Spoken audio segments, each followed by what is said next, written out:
സഞ്ചരിക്കുന്ന സക്രാരിയും മരിച്ചാലും മറക്കില്ലാട്ടോ എന്ന വാഗ്ദാനം അനുസരിച്ച് പിതാവായ ദൈവത്തിന്റെ സന്നിധിയിൽ നമുക്ക് വേണ്ടി നിരന്തരം മാധ്യസ്ഥം വഹിക്കുന്ന വിശുദ്ധ എവുപ്രാസ്യമ്മയുടെ മാധ്യസ്ഥം യാചിച്ചുകൊണ്ട് എവുപ്രാസ്യമ്മയുടെ കബറിടം സ്ഥിതി ചെയ്യുന്ന ഈ ദേവാലയത്തിൽ വന്ന് വിശുദ്ധ കുർബാനയിൽ പങ്കെടുക്കുന്ന നിങ്ങൾക്ക് എല്ലാവർക്കും അമ്മയുടെ നിരന്തരമായ മാധ്യസ്ഥ ശക്തിയാൽ ദൈവീക കൃപകൾ സമൃദ്ധമായി ലഭിക്കട്ടെ എന്ന് ഞാൻ പ്രാർത്ഥിക്കുകയാണ്.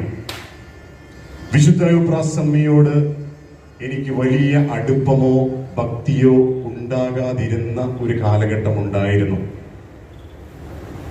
ആ കാലഘട്ടം മാറി ഒരു അടുപ്പത്തിലേക്കും ഭക്തിയിലേക്കും വന്നത് 2014 2014 റോമിൽ ദൈവശാസ്ത്രം പഠിച്ചുകൊണ്ടിരിക്കുന്ന സമയത്താണ് വിശുദ്ധ എവുപ്രാസ്യമ്മയെ വിശുദ്ധയാക്കാനുള്ള ഡിഗ്രിയിൽ പരിശുദ്ധ ഫ്രാൻസിസ് മാർപ്പാപ്പ ഒപ്പുവെക്കുന്നതും നാമകരണത്തിന്റെ തീയതി പ്രഖ്യാപിക്കുന്നതും.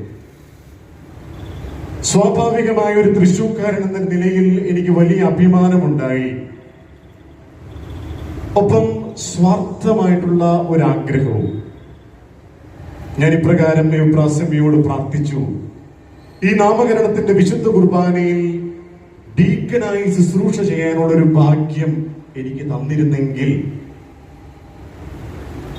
അതെന്റെ വ്യക്തിപരമായിട്ടുള്ളൊരു പ്രാർത്ഥനയായിരുന്നു. നാമകരണത്തിന് ഒരാഴ്ച മുൻപ് എനിക്കൊരു എഴുത്ത് ലഭിച്ചു.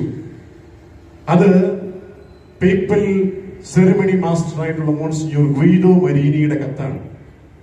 എനിക്കും എന്റെ സുഹൃത്തായ ബഹുമാനപ്പെട്ട പ്രതീഷ് കല്ലറക്കലച്ചനും അന്നത്തെ നാമകരണ തിരുനാളിൽ പങ്കെടുക്കാൻ ഡീക്കൻ ശുശ്രൂഷ ചെയ്യാനുള്ള ഒരു അവസരത്തിന്റെ കത്തായിരുന്നു.